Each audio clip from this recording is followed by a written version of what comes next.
this is Carolina Diamond, Dr. Rogers. Some people were asking from the last video, why do narcissists do what they do? And in the case of Tasha K, they were asking, why would she continue doing what she is doing? Why would she continue to lie? Why won't she apologize? There's a lot that comes along with this. So one person asked me to, or asked, why I didn't mention narc injury. But what you guys are seeing with Tasha is an example of what narcissistic injury looks like. So basically, it's almost like a child acting out when they don't get their way. I told you that one of the things that you're dealing with when you have a narcissist or a person that manipulates other people, when they don't get their way, or if they don't feel like they get the respect they deserve, or that people aren't looking up to them the way that they think they should be looking up to them, then they start to act out. In her case, it's what I was telling you guys about before, where they tend to go after people, or things aren't looking the way that they need it to look, or looking like it's working out in their favor, then they lie about the situation. It's not even embellishing a situation. It's really just trying to change the narrative. So again, like a child, or in certain situations, you have somewhat of an extinction burst. And I feel like that's some of what people are seeing now. Now, what we had last night with the statement that she put out was someone else's attempt to control or man the situation by writing that statement out for her and trying to once again change the narrative. The statement itself was a form of gaslighting. Honestly, I don't think she wrote the statement. I think someone else wrote it for her. But again, the goal of that statement was to change the narrative. So when you have a person that is a narcissist or has narcissistic-like tendencies, and now they have a bruised ego, you have to try to man that behavior so it doesn't spiral out of control. And that's basically what they were trying to do by pretty much advising her, you make one official statement, make one statement only, and you leave it there and read off this paper, stick to the script. But when you're dealing with narcissists, especially when they're in a public, in the spotlight, they have to have the last word. So she did her statement and she walked off after she read that statement, but that was not her last statement. So this is why you have other things being put out there, and you have the statement being put out that, the people that were inside the courtroom were lying. And this is what narcissistic injury looks like. So this is a form of her lashing out because her ego has been bruised. And it's not going to be something that stops today. It's not going to stop tomorrow. It may not stop in the next couple weeks, because as long as she feels, or a narcissist feels, like they are not getting the attention or getting that respect that they so demand, then they are going to continue to lash out. So even if she can't come after Cardi personally, or if the narcissist can't come after the person that they want to come after personally, they'll find another way to come out. Even if that's, using subliminal messages, whatever they need to do to try to put something out there. And if they can find another target, in her case, if she can find another target that she feels is less of a threat to her when it comes to court or having to deal with any type of legal proceedings or something like that, then she's more than likely going to find her another target that she knows can't afford to go through the process like Cardi went through that process,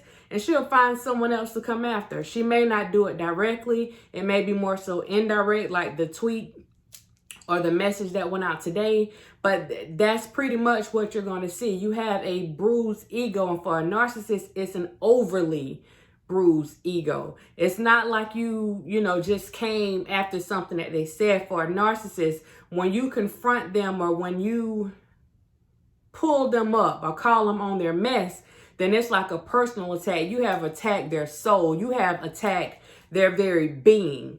So again, like I told you guys before, one of the worst people to have coming after you is a person that is a narcissist and they are bruised. They feel like, you know, they have been done wrong. Even if they are the one that caused whatever happens to them, even if they were the one that were doing everybody else wrong, if they are confronted or checked on their mess, then it is a definite problem. It results in injury or a narcissistic wound.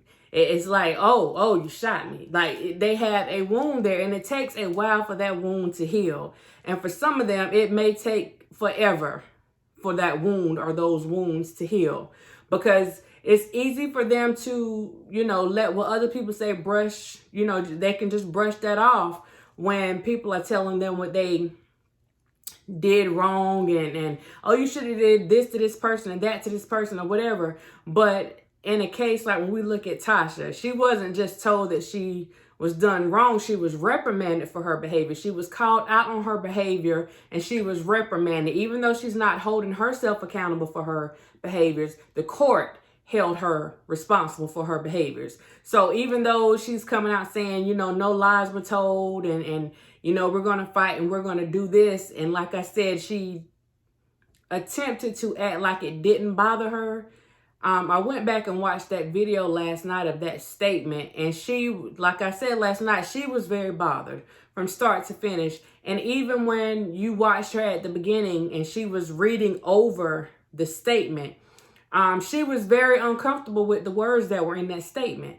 So to her, I guess, even though she didn't come out and say sorry, that was still difficult for her to even address, because now she has to come out and address all these people who she told that she was not going to lose and that her lawyers were going to do, you know, all this stuff. She had the best lawyers, you know, in the world, and there was no way she was going to lose. And I mean, just putting all this stuff out there.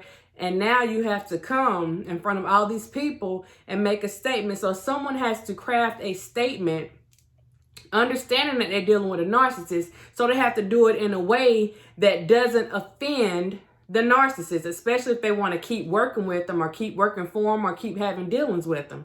So they have to craft that statement in a way that they don't cause any more injury to that narcissistic person or to that manipulator.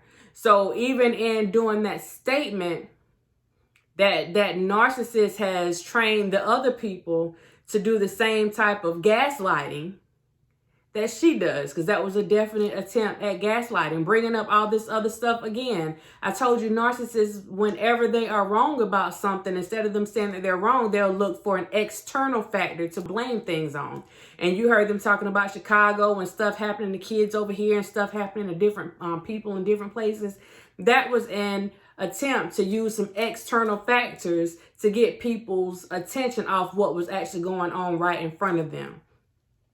So, was there narcissistic injury? Is there narcissistic injury?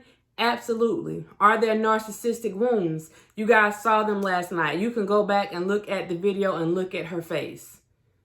She is very much hurt. And it's a different type of hurt than just the average person being done wrong. That narcissistic hurt is a deep hurt. It hurts to the core. It hurts to their soul. Because how dare someone do them like that? Because they feel like they are inferior. And understand that during this injury, everything is going to be the opposite. So if they're, no matter how bad they're feeling, they're going to convince you that they're feeling the best that they ever did. No matter how bad things look, they're going to convince you that everything is okay. Everything is good. We're up and moving. We're going to get things going. Everything is still, we're still marching to the same beat. You know, that everything's still going the way that it's supposed to go. And this is what you're seeing right now, even down to, and I don't know if it's true, so this is me talking behind somebody else. If those videos concerning Cardi were taken down from YouTube and put on another platform, this is a narcissist trying to basically deal with their wounds. They're licking their wounds right now. So, well, look, you know, Tasha, you may have to take them down from here, but we can put them up over here. Because that's the way to lick their wounds so they won't feel as bad. Yeah, the judge gave you he gave you a little tap on your hand for your behavior, but it's not that bad. At least you can do this over here. So these are just people that enable, because you have enablers when it comes to narcissists too. So in her particular situation, she has people that continue to enable her, whether it's the people that are around her, whether it's her fans, her family. I'm not quite sure who it is, but she definitely has people that are enabling her behavior. And that's part of the reason why she continues with that behavior. So this was just a quick look at narcissistic injury to kind of show people what it is. It's a type of emotional trauma for a narcissist. It's a blow. It's a major blow to a narcissist. It's, when I tell you, it shakes their ego and shakes their soul to the core, to feel like they have been overpowered, because their whole thing is about power and control, and to feel like they have been overpowered and to lose control over a situation is a definite injury to them that causes a long-term wound.